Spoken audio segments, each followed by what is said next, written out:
a sport, I think you're never really away from the danger of it, and it's always something that's there. This is an extreme skiing competition based in the backcountry in a non-controlled environment. Oh, it's spectacular. I mean, Alaska is just incredible. Just the energy of the people. It's been the best skiing. The extreme skiing to me is more adventure skiing. It's kind of back to skiing's roots. You know, back in the 30s when they used to go out and just climbing any mountain, getting it down was an adventure. That's why I do the steeps. It's just a fun place to be.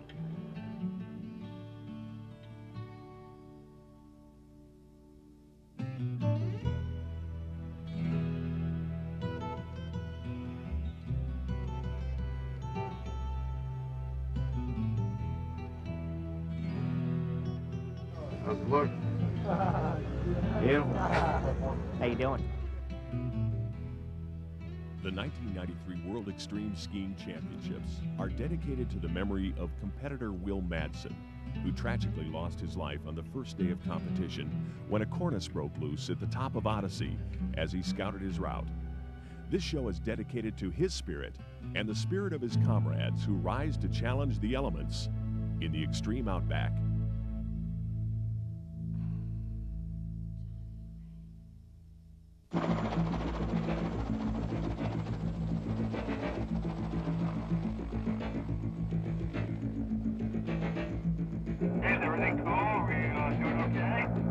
High atop Thompson Pass in the heart of Alaska's Shugash Mountain Range, JSP presents the 1993 World Extreme Skiing Championships.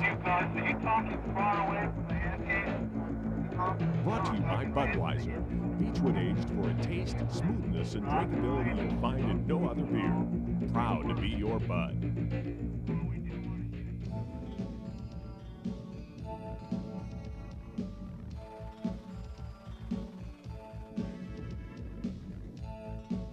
By Sports Pep, nutritional supplements for athletes.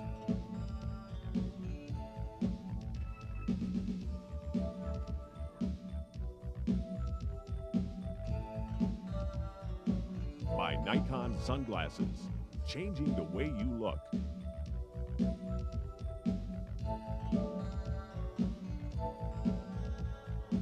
By Mountain Goat, the official ski wear of the World Extreme Skiing Championships, and featuring Edge Tech, the new line of technical ski apparel.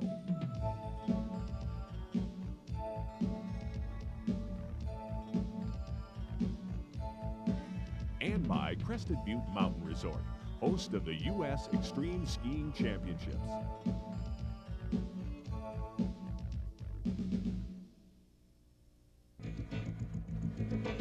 Extreme Skiing Championships were conceived in 1991 by local heli ski operator Michael Kozad.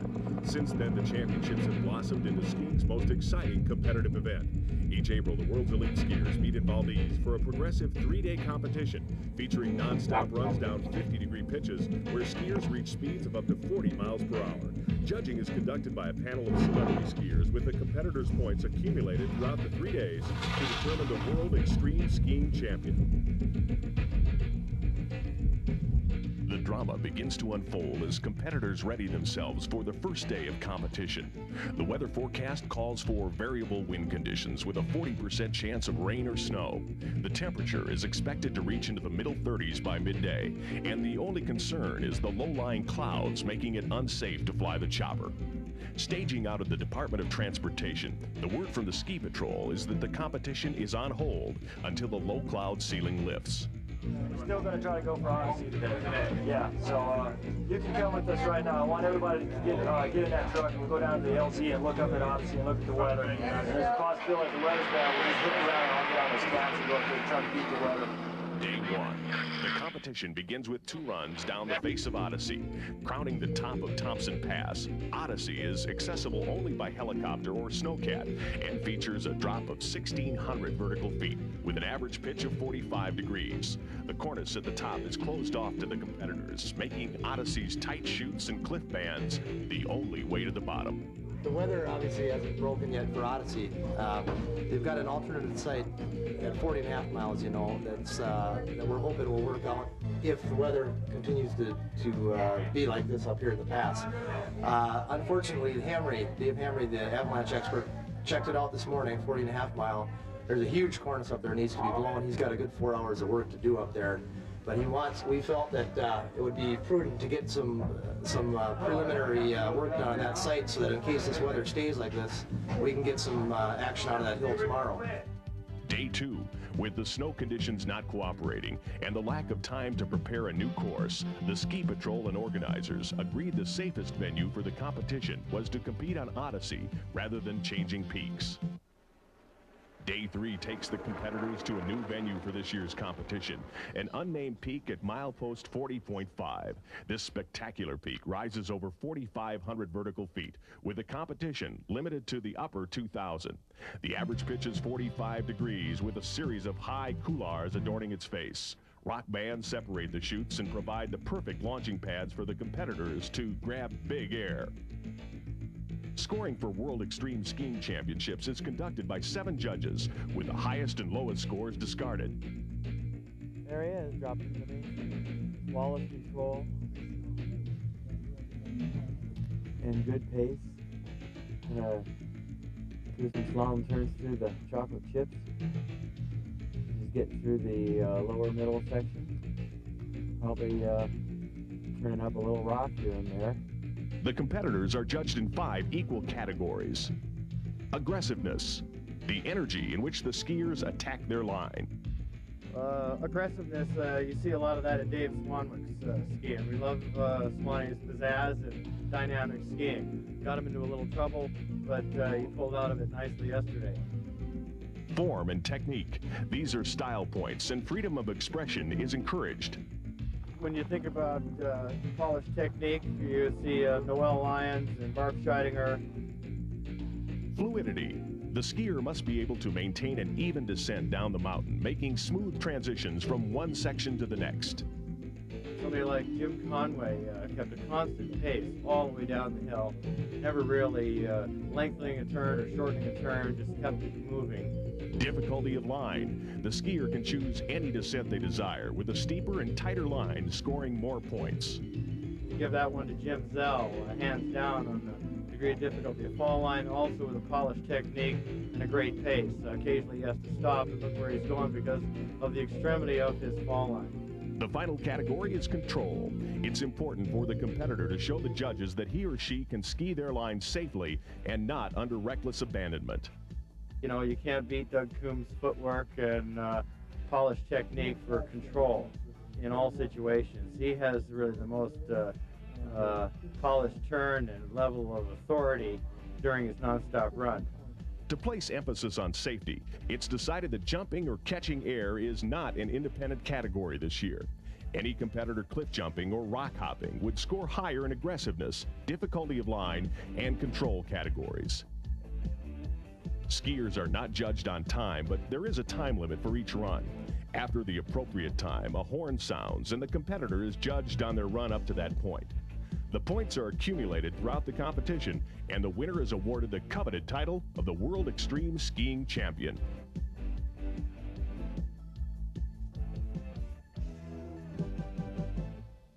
The competition headquarters are in the little town of Valdez.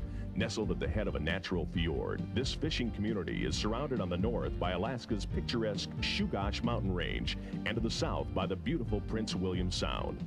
First called Sandwich Sound after England's Earl of Sandwich by Captain Cook in 1778, this inlet is protected from the high seas by the Barrier Islands and supports the finest ice-free harbor in the North Pacific.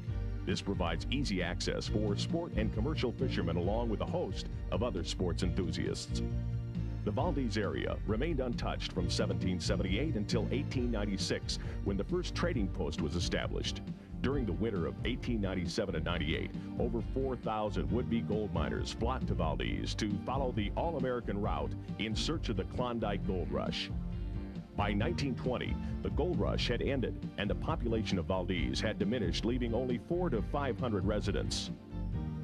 After surviving Alaska's worst earthquake in 1964, Valdez didn't reclaim its prominence until the late 60s, when it was chosen to be the site of the terminal for the Trans-Alaska Pipeline. Currently, there are approximately 4,000 year-round residents who enjoy the serenity of Valdez and its surrounding mountains. It's in these mountains where 33 of the world's best skiers will compete for the coveted title of World Extreme Skiing Champion. This year's favorites include Squaw Valley's Dean Conway. During his short tenure of extreme skiing competition, Dean has accumulated many accolades, including the national crown in the first U.S. Extreme Skiing Championships.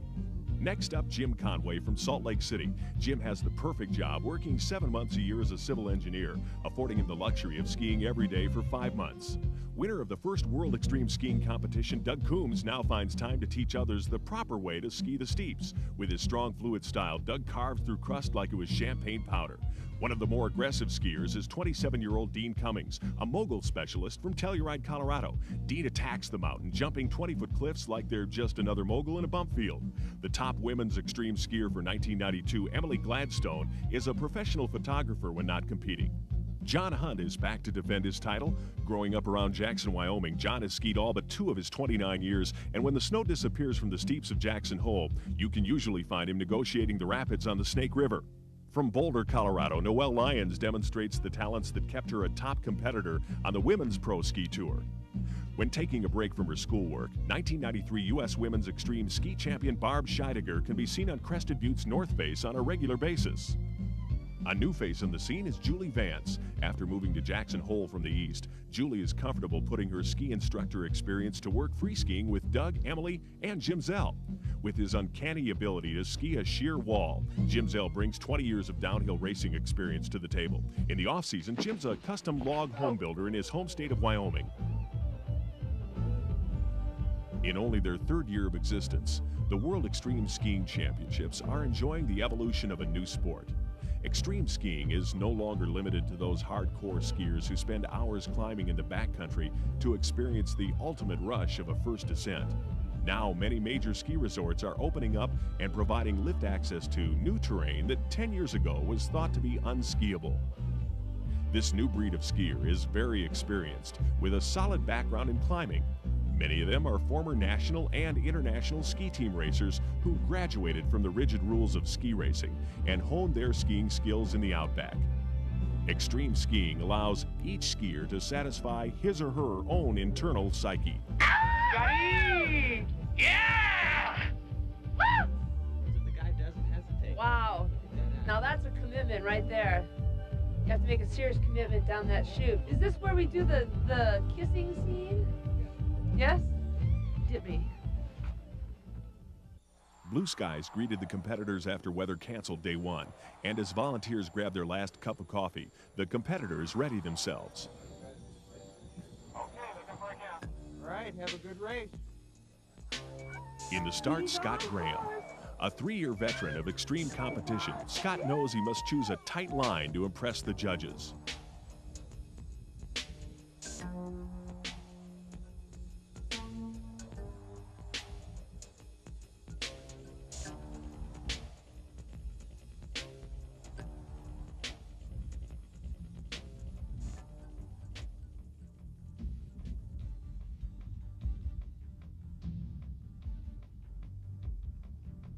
Taking a different route, Scott Kennett drops into a less technical line, placing his emphasis on quality turns with a fluid motion.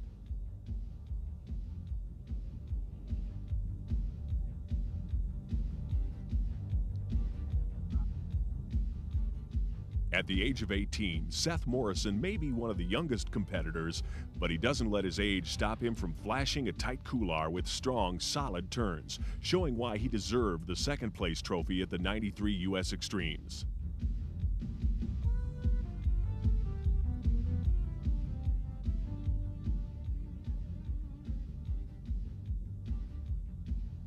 The next competitor is Dave Swanwick.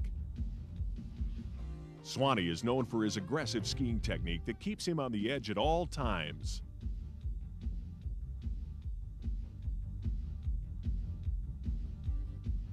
Even after taking a tumble down a 45-degree slope, Swanee continues to choose the more technical routes, combining speed and grace with airtime to impress the judges.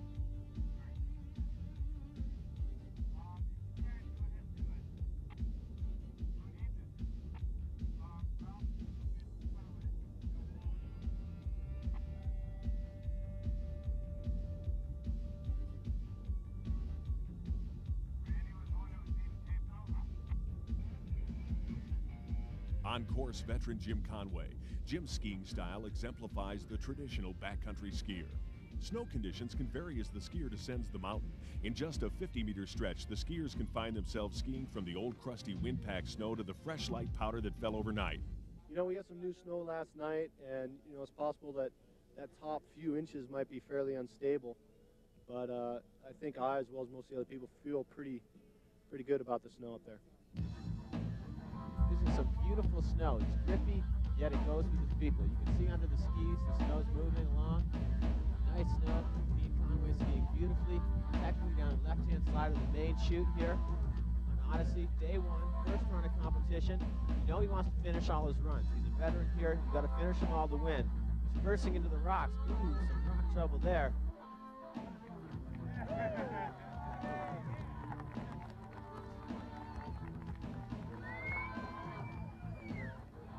On course, Calvin Mitchell, another boy from the Juneau area, race coach down there. The guy is I hear that this guy rips. Here he comes out of the rocks, very aggressive in this chute. Nice technical turns, knee angulation, edge control, fast turns. The guy's cruising. He's on him. He's comfortable in this Alaska terrain. Dean Cummings entering over the cornice. He's a pro bump skier, tied for second place at the Crested Butte U.S. Extreme Skiing Championships, and I know is super pumped to be here at Valdez, the World Extreme Skiing. He's a very aggressive, fast, and technically right-on skier. Check him out. Nice turns. You can tell, by the way, he's losing that vertical between turns. This has some steep pitch. Catching some air over the rocks in the middle. He's letting them run.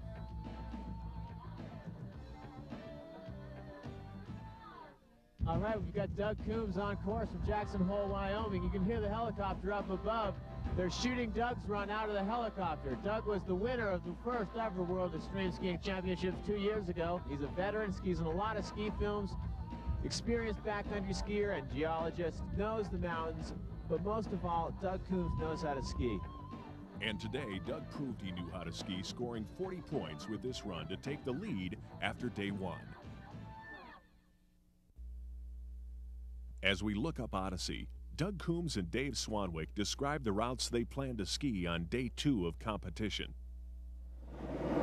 That's the sick line right there. Come around the bamboo there and then drop straight down that line and probably jump off that first rock there.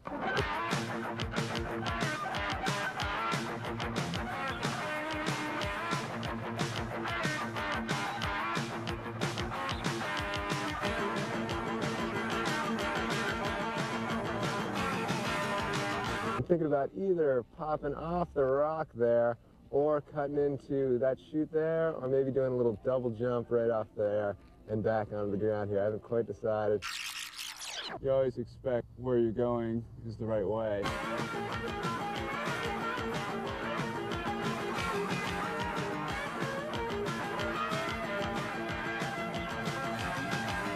John Goot found the right way as it led him down a powdery run, making turns that impressed the most critical of judges.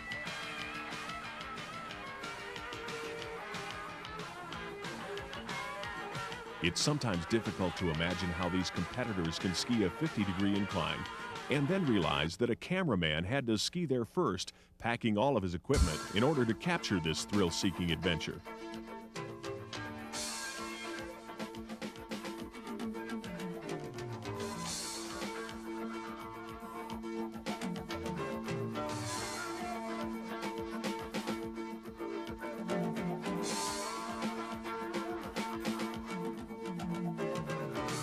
With warmer temperatures on day 2 providing for perfect snow conditions, the overall scoring was higher. And as we watch Alaska's Brian Sope dice the day-old powder, Nikon's Kristen Ulmer quizzes Dean Cummings on his personal training regimen. What'd you do, sit at home, watch TV all day yesterday? Cummings' training secrets are simple. Ski fast, make solid turns, catch big air, and put smiles on people's faces. As we go up top and watch the current leader, Doug Coombs, begin his run. Doug has proven throughout the years to be a conservative skier, scoring high points for technique, fluidity, and control. Doug opts to keep his skis on the snow, making a difficult line appear easy. This run earned Doug the highest one-run score of 43.6 points, pushing his combined total to 83.6 points. Now on course, Darren Mattingly from Anchorage, Alaska. Darren is only 1 point behind Doug Coombs after day one. His aggressive style is the result of years of competition. Darren was 5th overall in the 1986 Junior Olympics, and last year placed 3rd in the World Extreme Skiing Championships and 3rd overall in the U.S. Snowboarding Championships. Ooh, that was a big jump. I don't know if I want to do that.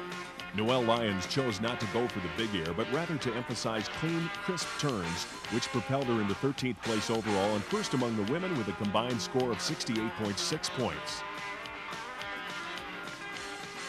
Next on course is Jim Conway. Jim decided to take a more aggressive approach on day 2, choosing a steeper line down Odyssey.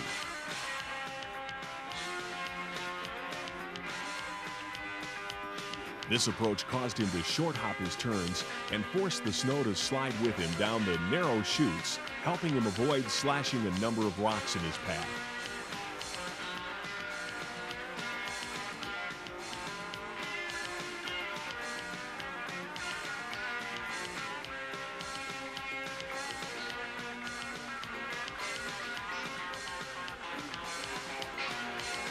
Scott Kennett rounds out day 2 with a solid run down a tight chute with good controlled turns.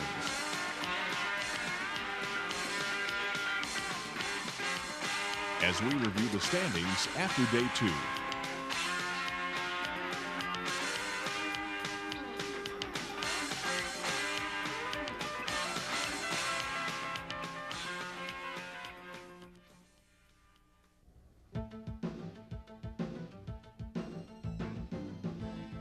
Overseeing the safety and rescue operations of the 93 Worlds will be the Crested Butte Pro Ski Patrol.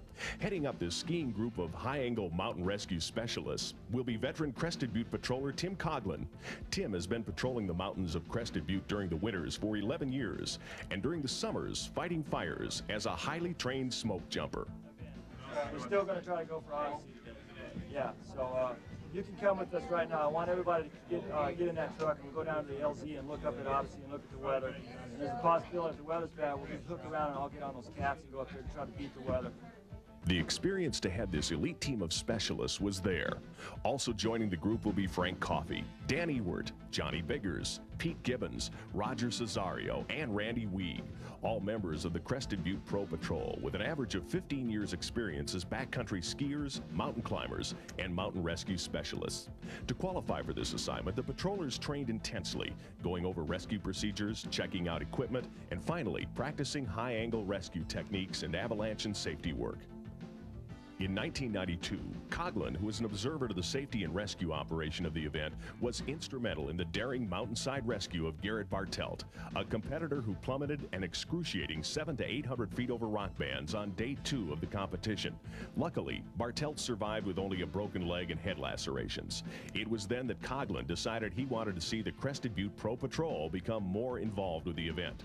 Make no mistake about it, this is a difficult assignment, dealing not only with extreme skiing conditions, but also extreme weather conditions. Up at 6 a.m. doing avalanche and safety control work, checking weather reports, and coordinating the air ops people. Definitely a stressful day's worth of work. In the end, ensuring the safety and guarding the well-being of all those on the mountain, not just the competitors, but the volunteers and spectators as well, is a big responsibility. Those responsibilities were dramatically increased as we begin the final day of competition on an unnamed peak at the 40.5-mile mark.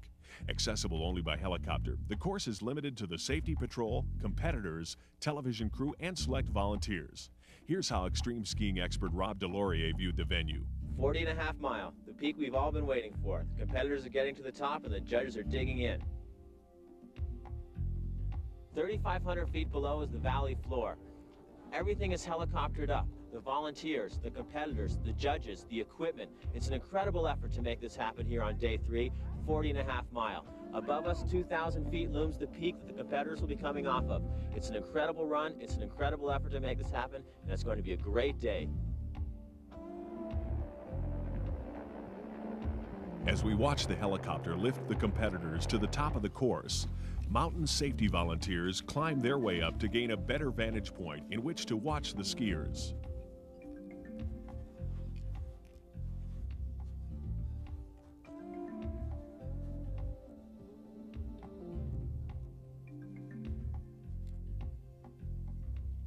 Day 3 of competition, 40.5 mile, the peak the competitors have been waiting for. You can see behind me the cornice in the saddle where the helicopter lands. The competitors will be skiing 2,000 feet of vertical, an average pitch of 48 degrees. It rolls up to 60 degrees in steepness. It's a northern exposure, soft, powdery snow. You can see all the rock cliff areas. That's exposure. That's where the competitors are exposed to danger. This is the day we've been waiting for. This is the extreme skiing competitors love. The judges love it. This is what it's all about.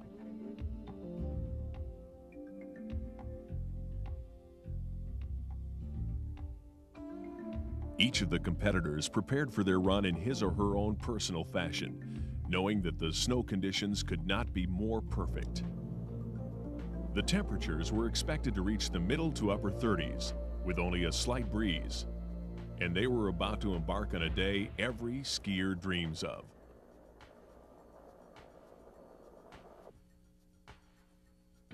Helicopter skiing with 30 close personal friends on a perfect ski day. What could be better?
While the helicopter was bringing up the last few competitors, others were preparing to compete. How's my hair? Am I having a good hair day?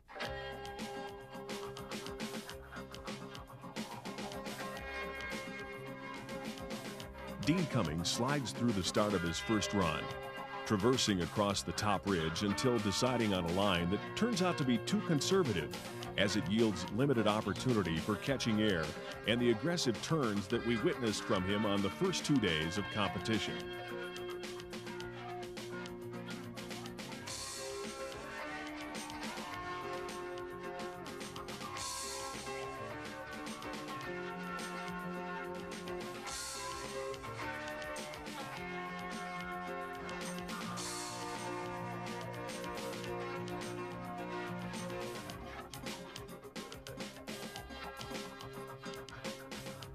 Next on course is Calvin Mitchell. Calvin demonstrates how a consistent, solid effort can score well over a 3-day contest.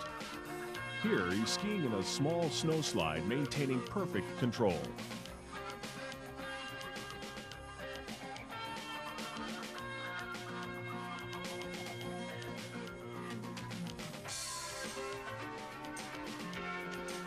At the top now is Jim Conway.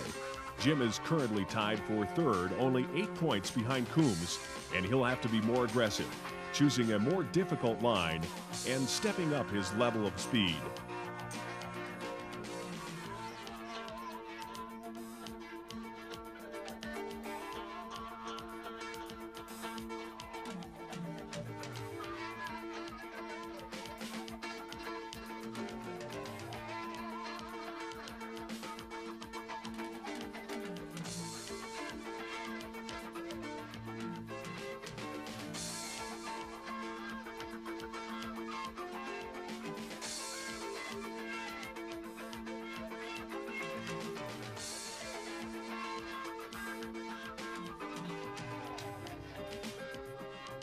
Dean Conway, the man with the miracle finishes, squirts out of the top chute, hoping to surprise the judges here on day 3 like he did at the '92 U.S. Championships. Dean didn't even know he made the top 16 for the final at Crested Butte until the morning of the competition, when he proceeded to float one big air after another. And he appears to be repeating that plan here today.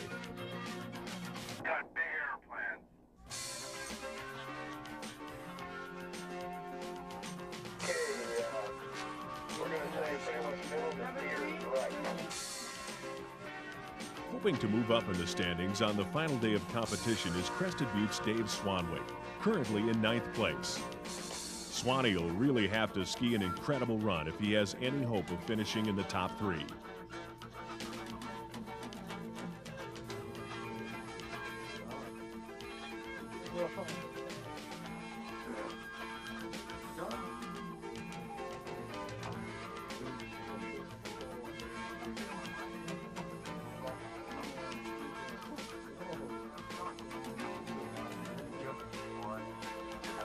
Now at the top is the current leader, Doug Coombs.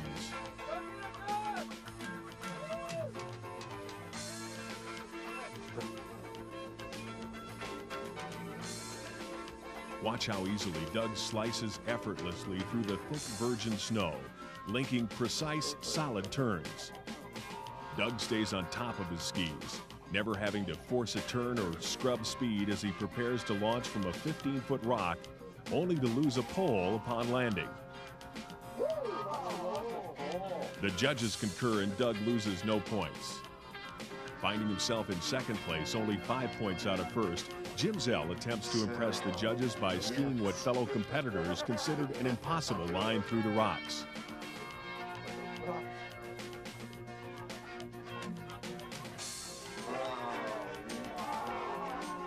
Jim gets a little hung up in the rough terrain, having his skis slip out from under his body, quickly regaining his balance and skiing through to the finish.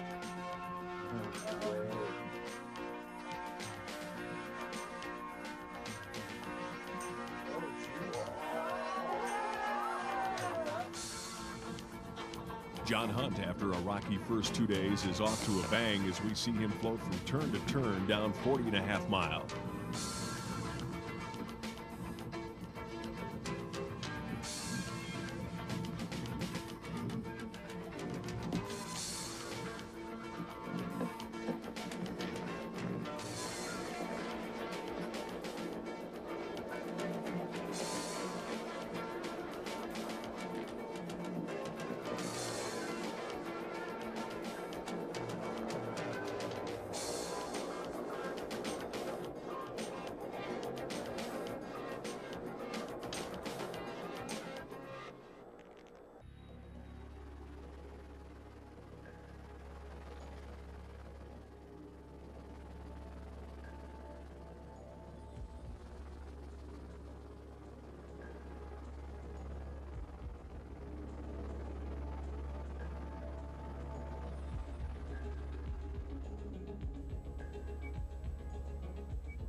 Emotions begin to peak as the competitors realize that this is their final run.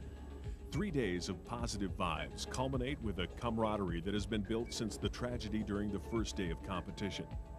Strained faces filled with nervous twitches are replaced with a calming serenity that fills the air as Jim Conway begins his final run with strong arcing turns.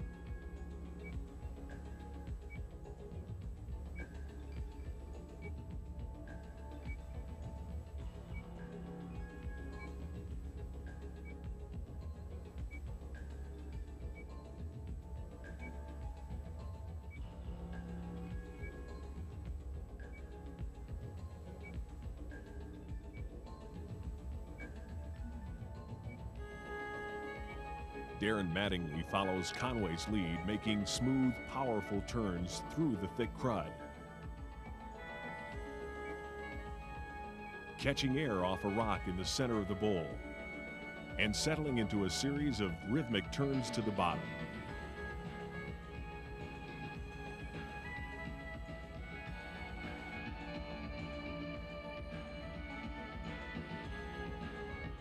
He's got a nice slaughter. Determined to leave a lasting impression with the judges, Dean Cummings begins his final run by launching off a 10-foot cliff, linking high-speed GS turns until it's time for a big finish as he leapfrogs his way down the course between Mach 1 turns and medevac air.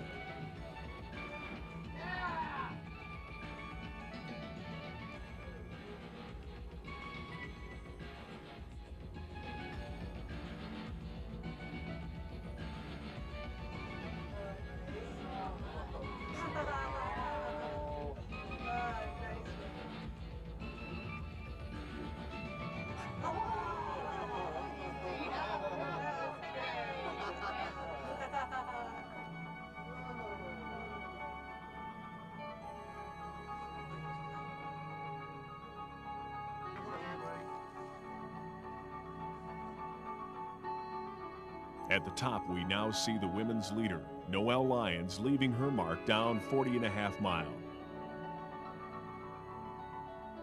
Carving large radius turns and chewing up the powder with a smile on her face.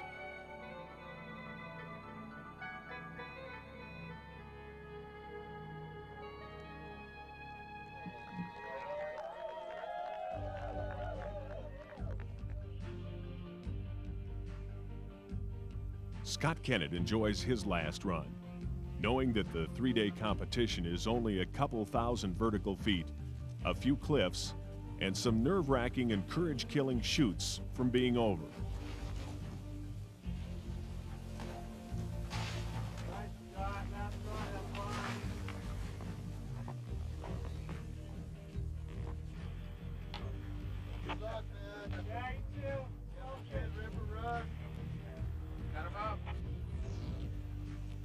And it's only a matter of finding one more line, one more test of survival, one more opportunity to impact the final score and the judges for Jim Zell.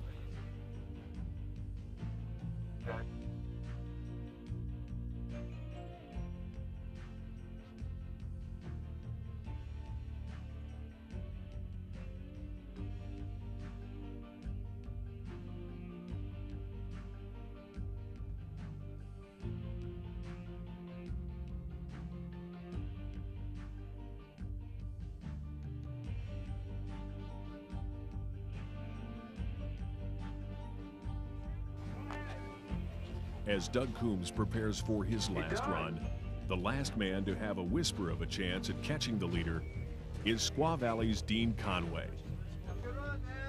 Dean really needs to unleash a solid run down the most technical line without making a mistake.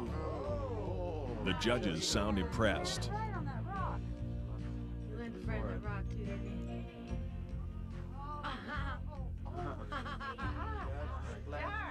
Listen to these people. Oh, nice.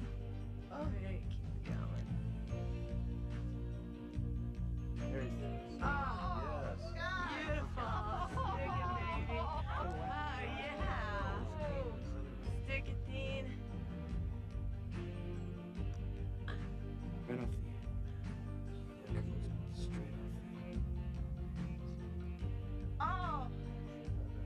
Woo! Yeah.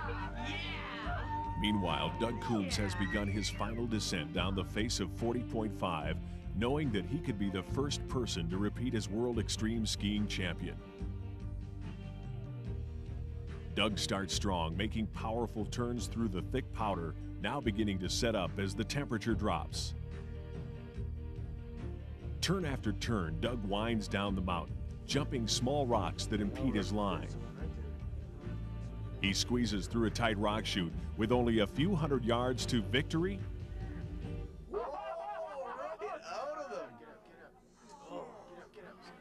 Oh, both of them. He doesn't know it. Where does he go? It's buried underneath. Preliminary results show Doug Coombs as this year's winner. The official results of the 93 Worlds in a moment.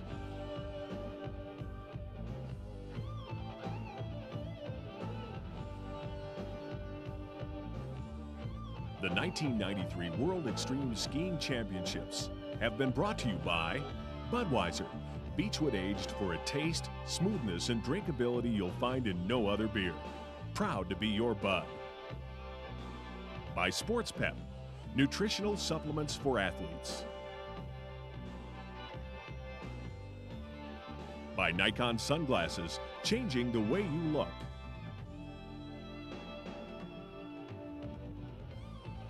By Mountain Goat, the official ski wear of the World Extreme Skiing Championships, featuring EdgeTech, the new line of technical ski apparel.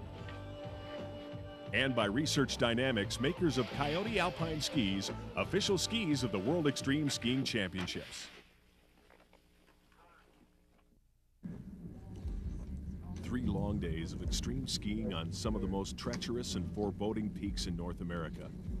And it all came down to just 4 skiers. Let's reflect back on the final runs of the '93 World Championships. You know, I was really wanting to get out here to Valdez, you know, across the butte. I don't think I was really into it like I was here. I was really looking forward to coming back here, you know, having a second last year, losing by only half a point. Really wanted to come here and do well. I think I may have done it. Do me. That's the one. Do me. That's the big one there. Right there it is. Do me, Dean. It is, but the landing is just safe and perfect. Yeah. That's what I like. Nice. Beautiful. Knocked Yeah. his goggles off his face. Did he? Yeah. He's flapping behind him to me. Oh, it's a No, scarf. they're on his It's a scarf or a headband or something. hair. Oh, we almost drove right over the rocks. Yeah. That's how he skis though. Cool. He skis like Go that. left, go right, go right. Skiers right. Whoa! Whoa! Well, the first few days, the mountain wasn't really suited to my type of skiing, and I got up here to 40 Mile, and you know the big spread out cliffs, open bowls. It was really suited to me, and I think it showed. That was the biggest airtime. Now look how he's moving in here. Oh yeah!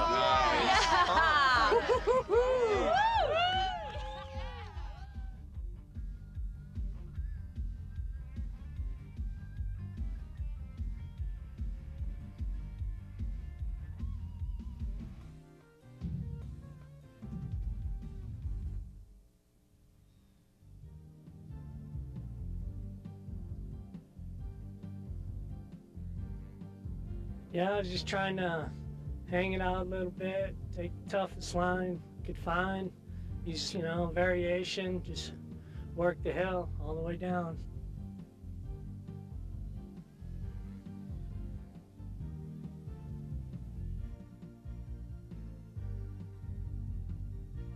This morning I started a little slow. I think I traversed too much, so I wanted to stick with what I do best. Big, strong, giant slalom turns. And I flashed it and got a little out of control 30 yards before the finish, fell at the finish, but I found out that that's better than if I'd fallen 30 yards above. So I'll have points taken off for control, but I won't have the fall included. The points that Noelle lost were not enough to keep her from the coveted title of the 1993 Women's World Extreme Skiing Champion.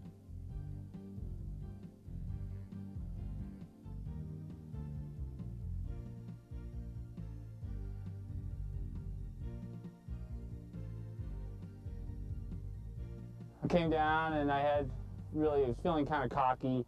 I knew there was that little jump there, and I knew the judges were right there, so I just kind of did a little show-off jump and paid the price. Double heel release, so upon landing, I hit a big hole in the snow. I don't know what it was just some hollow spot. And did a double heel release, and thought I was out of commission. The award ceremony was held at the Village Inn in downtown Valdez, where Doug Coombs accepted his first-place trophy for the '93 Worlds. As the week-long event came to a close, there still remained some unfinished business. The peak that served as the final venue would no longer remain nameless. Unanimously, the competitors agreed 40.5 would stand as a silent monument to their fallen comrade Wilbur Madsen, known forever as Wilbur's Peak.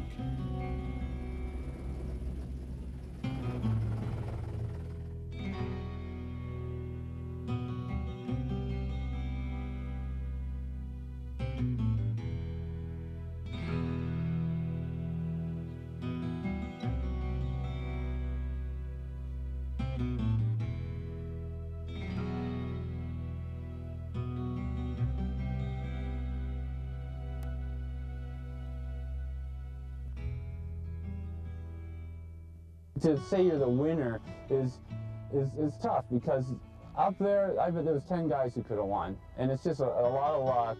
And I would love to see other people do well and everything. And I'm not up there really to win. I'm up there to ski with everybody and have a big festival. And I've already won once, you know, win again, yeah, sure. And but I'm up there to have fun.